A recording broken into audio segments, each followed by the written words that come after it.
violence, mais bien sûr, la violence elle est organisée. Si vous leur répondez, ils attendent que ça. Le jour où il y aura des morts dans la rue, ils pourront justifier plus de violence. Putain, mais regardez-les, vous vous plaignez de cette instrumentalisation du pouvoir qui fait, mais regardez, ils vous amènent là où vous voulez qu'ils aillent. Voilà, bon courage à tous, et continuez comme ça. Toi, ils sont pas d'accord. C'est ça le chapeau. Tiens, Rémi est devant. Coucou Rémi Buisine. Oui, on m'entend. Oui. Donc je reviens sur ce qui a été dit. Si on fait le silence, ce qui se passe depuis assez peu de temps, donc on a l'état d'urgence, le 49.3, la perspective fantastique, l'année prochaine, d'avoir une proposition votée entre la droite et l'extrême droite. Donc effectivement, aller dire ailleurs il se passe des choses horribles, il me semble qu'ici actuellement il se passe des choses horribles, et que la démocratie c'est un lointain souvenir. Il faut faire quelque chose.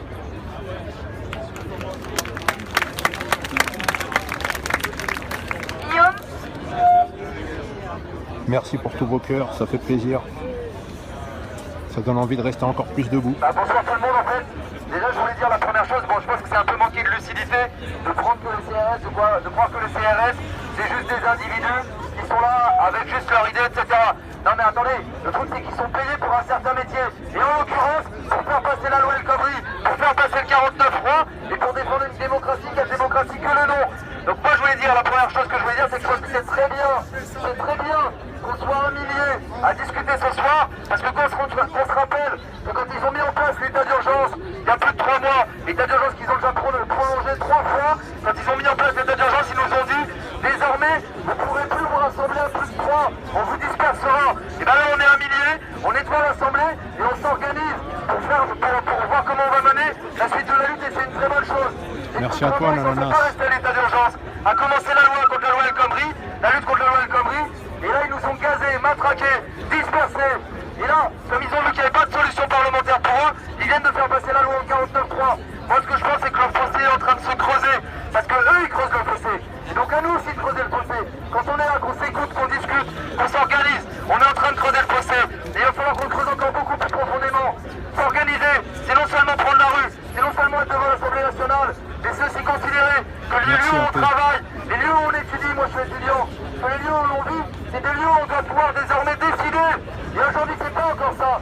C'est pas non seulement qu'on occupe la place de la République, mais aussi les entreprises, comme on a occupé des lycées, comme on a occupé des facs, et qu'on reprenne vraiment le droit de décider sur ce que c'est que notre avenir. Ce qu'ils font là, c'est dans une assemblée, je sais pas si vous avez vu les photos et les vidéos, où ils étaient à peine 10 fois moins nombreux que ce qu'on est ce soir. Ils viennent de décider d'une loi qui casse l'avenir de toute une génération et des travailleurs qui sont déjà en place.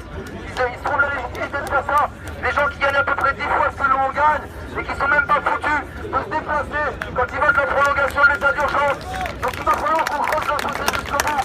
Et pour creuser le fossé, j'aime que la semaine prochaine est là, c'est décisif. Parce que pour la première fois depuis le 9 mars, on a une semaine où il y a 4-5 secteurs décisifs dans l'économie qui ont décidé de se mettre en grève, et pas seulement pour 24 heures. Je parle des marins, la marine marchande, la pêche, etc. Je parle des cheminots, je parle des raffineurs, et je parle aussi des routiers. On se rappelle en 2010, pour ceux qui ont vécu ce mouvement social, quand les raffineurs ont commencé à bloquer, à occuper la raffinerie, on se levait le matin, à 6h du matin, on voyait des queues de centaines de voitures, légales, qui allaient au boulot, qui avaient peur qu'il n'y ait plus d'essence, parce qu'effectivement, il y avait bientôt plus d'essence. Et donc si ça recommence la semaine prochaine, le mouvement il va prendre une nouvelle ampleur, il va prendre un nouvel essor. Et il faut que les nuits debout, que nos AG, ça soit des lieux où on puisse s'organiser pour voir comment est-ce qu'on va sauver le travail, comment est-ce qu'on crée les liens qui aujourd'hui n'existent pas entre les différents secteurs du travail. Nous, côté étudiants, on va rester Merci pour votre love. on peut servir à ça. On veut aller Merci d'inviter vos abonnés, ça fait termine par plaisir. une proposition concrète. En 2010, il y avait une raffinerie qui faisait énormément parler d'elle parce qu'elle a été occupée plus d'un mois et parce que c'est un peu grâce à elle qu'il y avait presque plus d'essence. Cette raffinerie, elle est à côté de Paris. Elle s'appelle Grand Plus. Elle va être en grève mardi. Moi, ma proposition, il faut ensuite que ça soit discuté en commission grève générale, mais ma proposition, c'est que mardi matin, on aille tous prendre le petit déjeuner à Grand Plus pour montrer que la nuit debout, elle est solidaire de cette grève qui se lance et pour faire en sorte que cette grève, ça soit que le début d'un nouvel essor dans le mouvement et d'un bras de fer qui va se retirer cette loi et aussi son monde, comme on avait fait retirer le CPE, mais en allant plus loin ce coup-ci.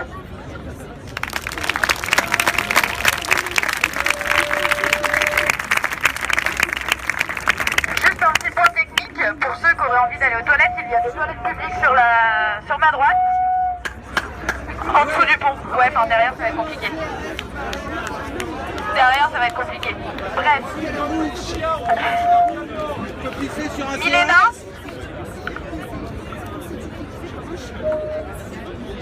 Je vais faire une interview courte, juste parce que j'ai entendu des gens qui disaient bon bah on est un peu désespérés, est-ce qu'on va être moins? Mais je pense qu'on va être beaucoup plus nombreux. Moi je suis étudiante à l'université Paris 8, ça fait 2 mois. Qu'on lutte comme des malades, qu'on s'organise énormément, qu'on bloque, qu'on est en grève. Et ben on va tous venir ici. En fait on a voté en comité de mobilisation il y a 2 jours qu'on allait tous se réunir dans les nids debout de chaque ville. Donc en fait on va arriver en masse, les étudiants et les étudiantes. On va pas arrêter de grossir, on va juste s'organiser autrement. C'est ça qui est merveilleux. Ouais, on est auto-organisé sans lunettes. C'est vraiment ça qui est important dans cette mobilisation. C'est que moi j'ai fait les retraites, ouais, on n'a pas gagné. Mais là avec Nuit debout, il y a plein de relais avec tous les travailleurs et les travailleuses qui partent. Là il y a plein de relais et je pense qu'on va y arriver. Je pense que c'est important, comme disait le camarade Guillaume, c'est qu'on aille sur les piquets de grève, etc. Qu'on aille soutenir les travailleurs et les travailleuses. Il a oublié juste en pointe à la BNF par exemple, il y a des vacataires qui sont en grève. Tous les samedis, il y a rendez-vous 14h à la BNF Hall S pour soutien aux précaires vacataires en grève de la BNF. Donc voilà, c'est dans le sud et dans le 13e. Et moi je pense que c'est important d'aller soutenir les travailleurs et les travailleuses, mais c'est important qu'on fasse des trucs aussi nous, en tant que Nuit debout. Faut qu'on fasse une grosse occupation, une préoccupation où on bloque les lieux de pouvoir. Parce que c'est comme ça qu'on va vraiment les faire chier. En fait, faut qu'on instaure un rapport de force et on a le nombre en fait. On est vraiment nombreux, on a des capacités d'organisation. Juste un dernier truc encore. Moi je suis dans la commission féministe de Nuit debout. Et je pense qu'il faut vraiment qu'on parle de féminisme parce qu'il y a des meufs, elles ne peuvent plus aller à Nuit debout la nuit parce que c'est trop dangereux, parce qu'il y a trop harcèlement, il y a des viols. Donc en fait on va peut-être mettre en place un service d'ordre, mais il faut que tout le monde soit au courant de ça, qui veulent venir avec nous. Il faut vraiment qu'on s'organise, sinon ça va être que la moitié de la population qui va pouvoir lutter. Et juste un dernier truc, par rapport au CRS, il y a juste la CGT police qui s'organise et qui remet un petit peu en question les ordres. Mais si c'est à eux-mêmes, c'est pas à nous de dire s'ils sont bien ou pas. En fait c'est à eux de s'organiser collectivement et dire les ordres c'est de la merde. Tout est fait pour qu'on frappe les travailleurs et les travailleuses et les étudiants et les étudiantes qui se mobilisent. Donc c'est à eux de s'organiser collectivement s'ils sont contre les ordres qui leur est donné. Voilà, merci et bonne nuit.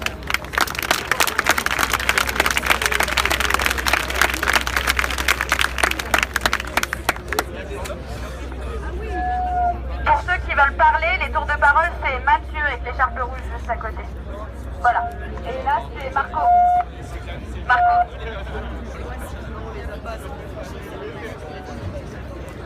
Coucou.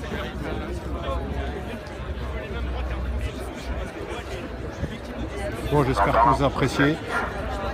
Bon, je vais revenir sur un certain nombre de points. Alors, le 18 mai, là, il y avait quelque chose d'intéressant qui était de faire un appel à la résistance du 18 mai. Juste revenir sur un point, le point symbolique. Et en jeu, c'est le droit de manifester. Donc les médias nous attendent sur la question du droit de manifester. À tous les coups, si ça se passe mal, ils vont dire la Nuit debout ne respecte pas le droit de manifester des policiers. Il faut faire super gaffe. Moi, j'ai le droit de propriété, je m'en fous un peu. Il y a beaucoup de gens à Nuit debout qui sont contre la propriété privée des moyens de production. En tout cas, le droit de propriété, c'est un peu ce qui fout la merde aujourd'hui dans notre monde. Donc, je serais d'avis qu'on occupe toutes les places sur celle de la République le 18 mai. Moi, je les ignore, les policiers qui sont sur la République, c'est les syndicats les plus à droite. J'ai même pas envie de les voir.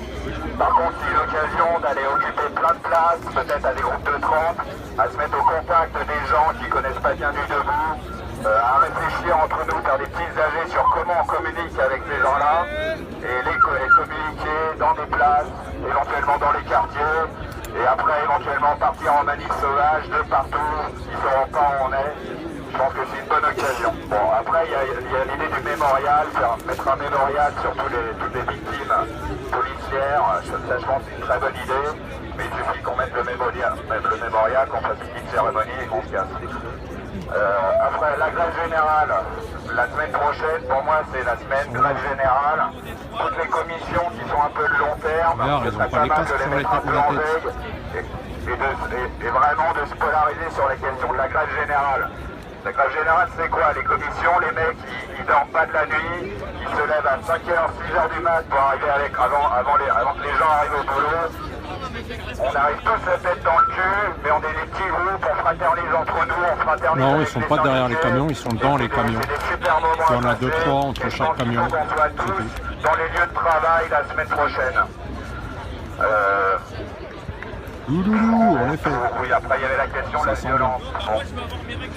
Mon point de vue sur la violence, moi personnellement, la violence policière, j'en suis relativement préservé. La violence économique, j'en suis relativement préservé.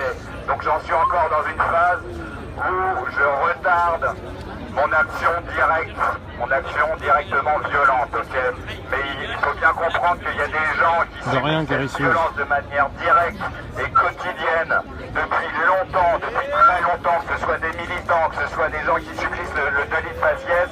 Il est hors de question qu'on mette un quelconque jugement sur le type d'action qui est fait. Par contre, moi, j'essaye de modérer, bon voilà, mais je veux dire, s'il y en a qui sont dans l'action, que j'aime pas dire violente, mais qui sont dans une réponse directe à une violence qui est faramineuse, qui est une violence symbolique, qui est une violence policière.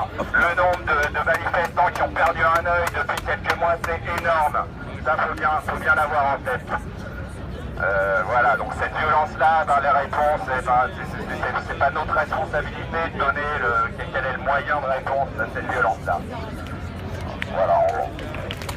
Bravo!